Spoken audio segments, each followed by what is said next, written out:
इस कहानी की लेखिका है सोनिया सैनी। पिछले 4 साल में ये तीसरा ट्रांसफर था। पापा के साथ हम पांचों, हम 4 भाई बहन और माँ भी बार बार इस तरह सामान लेकर यहाँ से वहां भागते परेशान हो चुके थे। सबसे ज्यादा दिक्कत आती थी बार बार स्कूल बदलने में।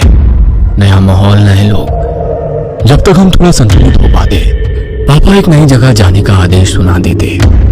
इस बार पापा का तबादला शहर से दूर एक छोटी सी पहाड़ी पर बसे गांव में हुआ था। हम चारों का मुंह लटका हुआ था। एक तो गांव, वो भी इतना पिछड़ा हुआ, न ढंग का स्कूल होगा न रहने की जगह। ऊपर से हमारे बड़े परिवार का छोटे मोटे मकान में गुजारा भी नहीं था। पापा ने बताया कि रहने के लिए डाक विभाग की ओर से एक पुराना बंगला तैयार कर दिया गया है, कोई दिक्कत नहीं आएगी।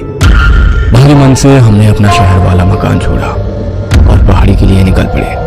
हम 4 भाई बहनों में सबसे बड़ा मैं, रवि, फिर मुझसे छोटा सचिन, फिर हमारी 2 छोटी बहनें, एक विनी जो 14 साल की थी और सबसे छोटी सोनी थी।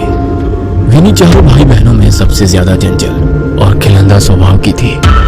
हर समय हंसना, मुस्कुराना, खेलना कूदना, सबको परेशान करना, यही उसकी दिनचर्या थी। हम नए बंगले में पहुंच चुके थे। बंगला हमारे अंदाजे से कई गुना बड़ा था।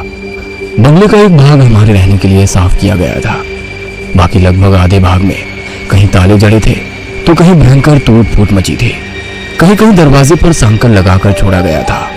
हम बंगले को घूम घूम कर देख ही रहे थे कि एक बूढ़ी महिला लाठी टिकाते आ गई। उन्होंने बताया कि उनके पुरखे भी इसी हवेली की देखरेख करते थे। वो अपने माता पिता की इकलौती संतान थी। शादी के कुछ समय बाद ही उसके पति का देहांत हो गया तो वो वापस अपने मायके आ गई और इसी हवेली की देखरेख करने लगी। माई लगभग 75 साल की बूढ़ी महिला थी। हमारे परिवार को देखकर उन्होंने मेरी दोनों छोटी चुलबुली बहनों के सर पर प्रेम से हाथ फेर कर कहा, अल्लाह हाफिज। आप मुस्लिम हैं? माँ ने कुछ अजीब से भाव चेहरे पर लाकर कहा, जी मैडम, एक बात का ख्याल रखिएगा, बच्चियां बंगले के दूसरे हिस्से में ना जाने पाए।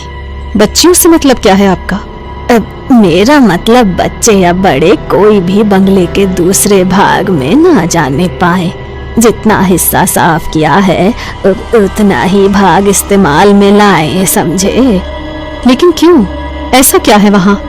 कुछ नहीं, बस बरसों से खाली पड़ा है और अधिकतर हिस्सा टूटा फूटा है। कोई दुर्घटना ना हो जाए इसीलिए एहतियातन कह दिया बस। बाकी जैसा आप लोगों की मर्जी। वो अपनी लाठी टेक कर जाने लगी। आप इस बंगले में नहीं रहती हैं? माँ ने हैरानी से पूछा। नहीं नहीं, मैं तो पास ही में बनी छोटी सी बस्ती में रहती हूँ। यहाँ से ज्यादा दूर नहीं है। अगर कभी कोई जरूरत हो तो बुला लीजिएगा। हम लोग घूम घूम कर पूरे घर का मुआयना करने लगे। पापा और माँ घर का सामान सही करने में व्यस्त हो गए। इतनी बड़ी हवेली में तकरीबन 20 कमरे थे, जिसमें से लगभग 10 कमरे बंद थे, यह जर्जर हालत में थे। बाकी के 10 कमरों में से 4 तो हमने अपने लिए पसंद कर लिए थे। बाकी बचे कमरों में सामान लगाने के बाद भी 2 कमरे बचे ही थे। ये बचे 2 कमरे मेरी दोनों शैतान बहनों के खेलने का मैदान बन चुके थे। हमारा दाखिला गांव के ही स्कूल में करा दिया गया था। पापा को मिली सरकारी गाड़ी से हम जब तक आसपास के सुंदर दृश्य देखने निकल जाते थे। पहाड़ी इलाके बेहद खूबसूरत होते हैं। पहाड़ों में प्राकृतिक सुंदरता के अतिरिक्त एक और चीज बहुत प्रसिद्ध होती है, वो है यहाँ के काले जादू और भूत प्रेत की कहानियां। मेरे सहपाठी अक्सर मुझे यहाँ वहाँ के भूतिया किस्से सुनाकर डराते रहते थे। मैं भी घर आकर अपने छोटे भाई बहनों को डराने के उद्देश्य से वो कहानियां और भी मिर्च मसाला लगाकर सुनाता। जब वो तीनों अक्सर डर से रोने लगते तो मुझे अपनी जीत का एहसास होता और मेरे चेहरे पर मुस्कान खिल जाती। हमें यहाँ आए अभी कुछ ही दिन हुए थे।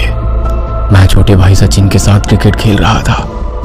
मुझसे तीनों बच्चों का ख्याल रखने का बोलकर माँ काम निपटा कर निश्चिंत होकर सोने चली गई थी। दोनों छोटी बहनें भी खाली पड़े कमरों में धमाचौकड़ी मचा रही थी। जाने क्या हुआ, अचानक एक तेज चीख की आवाज सुनाई पड़ी। मैं और सचिन बैट बॉल वहीं फेंक कर तेजी से अंदर की ओर भागे। चीख की आवाज सुनकर माँ भी अपने कमरे से दौड़ती हुई बाहर निकल आई थी। हम दौड़ते हुए हॉल में पहुंचे। वहां कोई नहीं दिखाई दे रहा था। सोनी के रोने की लगातार आवाजें आ रही थी। मुझे समझते देर ना लगी कि सोनी की रोने की आवाज हवेली के दूसरी भाग से आ रही है। मैंने सचिन का हाथ पकड़ा और दौड़ते हुए हवेली के वर्जित भाग में घुस गया। हर तरफ मकड़ी के जाले और धूल का अंबार लगा हुआ था। सामने देखा तो विनी नीचे बेहोश पड़ी थी और सोनी उसके पास खड़ी जोर जोर से रो रही थी। लगभग उसी समय माँ भी हमारे पास पहुंची। विनी को बेहोशी की हालत में देखकर माँ की चीख निकल गई। किसी तरह विनी को लेकर हम बाहर हवादार कमरे में आए। सोनी को पुचकार कर चुप कराने के बाद मैंने उससे पूछा, तुम चीखी क्यों और विनी कैसे बेहोश हो गई? भैया मैं नहीं चीखी, मैं तो विनी को खोजती हुई बाहर हॉल में गई थी। वो शायद अंदर वाले कमरे में छिपने गई थी। उसकी चीख की आवाज सुनकर मैं भाग कर आई तो वो ऐसे नीचे पड़ी हुई थी। सोनी ने सुबकते हुए बताया। माँ विनी को देखकर रोने लगी थी। मेरी हालत भी खराब हुए जा रही थी। माँ को संभालूं, सोनी को संभालूं या फिर बेहोश पड़ी विनी को देखूं। सचिन दौड़कर 2 गिलास पानी ले आया। एक गिलास माँ को थमाकर दूसरे से विनी के चेहरे पर छींटे मारे तो वो धीरे धीरे होश में आने लगी। विनी को कुशल मंगल देखकर माँ और सोनी का रोना थम गया था। माँ ने प्यार से विनी के सर पर हाथ रखकर पूछा, क्या हुआ बेटा, तुम बेहोश कैसे हो गई? तो मैं छिपने के लिए जगह ढूंढ रही थी। वहाँ उस कमरे के दरवाजे पर साकल बंद थी और उस पर रक्षा सूत्र बंधा हुआ था। मैंने उसे खोलकर कमरे में जैसे ही प्रवेश किया वहाँ सब धुआं धुआं सा दिखने लगा। कुछ अजीब सी महक आ रही थी। वहीं से मैंने बाहर निकलने की कोशिश की तो लगा जैसे बाहर आने का रास्ता ही खो गया है। मुझे बहुत डर लग रहा था, इसीलिए मैं डर के मारे चीख पड़ी। उसके बाद मुझे नहीं पता मैं यहाँ कैसे आई। विनी ने पानी पीते हुए बताया, मतलब तुम कमरे के अंदर थी तो बाहर। लेकिन ये सिलसिला अंतहीन हो गया। विनी अब कम ही बात करती थी। ज्यादातर समय वो अपने कमरे में ही बिताती थी। समय अपनी गति से आगे बढ़ रहा था। यही सब चलते चलते लगभग 6 महीने बीत गए थे। एक दिन पापा बहुत उत्साहित से होकर घर घुसे। पापा के हाथ में मिठाई का डिब्बा था। उत्साहित स्वर में उन्होंने दोनों छोटी बहनों को पुकारा और मिठाई का डिब्बा पकड़ा दिया। अरे मेरी पदोन्नति हो गई है, तनख्वाह भी बढ़ेगी और अगले 4 साल तक कहीं भागना भी नहीं पड़ेगा। पापा ने खुश होकर कहा। प्रमोशन की खबर ने हम सबके चेहरे पर मुस्कान ला दी थी। पापा विनी को मिठाई खिलाने लगे तो विनी पापा का हाथ झटक कर अंदर भाग गई। पापा के प्रमोशन होने के बाद अब घर में पैसों की कोई दिक्कत नहीं थी। नई पोस्ट पर पापा की अच्छी खासी ऊपरी कमाई होने लगी। घर का माहौल बदलने लगा था। सुंदर पर्दे, महंगे कपड़े, बढ़िया साजो सामान हमारे घर की रौनक बढ़ाने लगा था। सब कुछ हमारी उम्मीद से कहीं ज्यादा अच्छा चल रहा था। इतना कि कहीं ना कहीं इस चमक दमक में हम विनी के व्यवहार को नजरअंदाज करने लगे। धीरे धीरे साल बीतने को आया था। मेरी प्यारी सी चुलबुली बहन अब एक गंभीर सी लड़की बन गई थी। स्कूल में भी उसका प्रदर्शन खराब होता जा रहा था। किसी तरह समझाने बुझाने पर उसने परीक्षा तो दे दी, लेकिन अगले साल उसने स्कूल जाने से साफ मना कर दिया। 1 साल के भीतर ही उसकी शारीरिक और मानसिक स्थिति में बहुत परिवर्तन आ गया था। वो छोटी बच्ची अब एक परिपक्व सी लड़की नजर आने लगी थी। मेरा दाखिला भी कॉलेज में हो गया था। मैं देर रात तक जागकर अपने असाइनमेंट बनाता था। उस रोज रात में पढ़ते पढ़ते मैं काफी देर तक जाग रहा था। अचानक मुझे किसी के फुसफुसाकर बात करने की आवाज सुनाई पड़ी। आवाज मर्दानी थी। मैं कुछ शंकित सा हो उठा। धीमे धीमे सदे हुए कदमों से मैं हॉल में पहुंचा तो आभास हुआ कि आवाज विनी के कमरे से ही आ रही है। मैंने चुपके से झांक कर विनी के कमरे में देखा तो वो एक दीवार की ओर मुड़ करके फुसफुसाते हुए कुछ बात कर रही थी।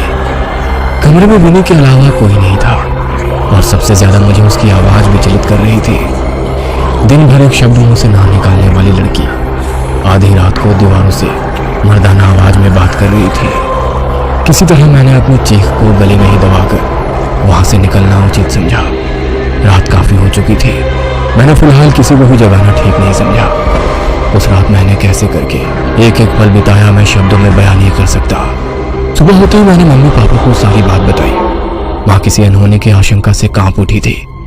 माँ और पापा चुपचाप किसी तांत्रिक या ओझा की खोज करने लगे।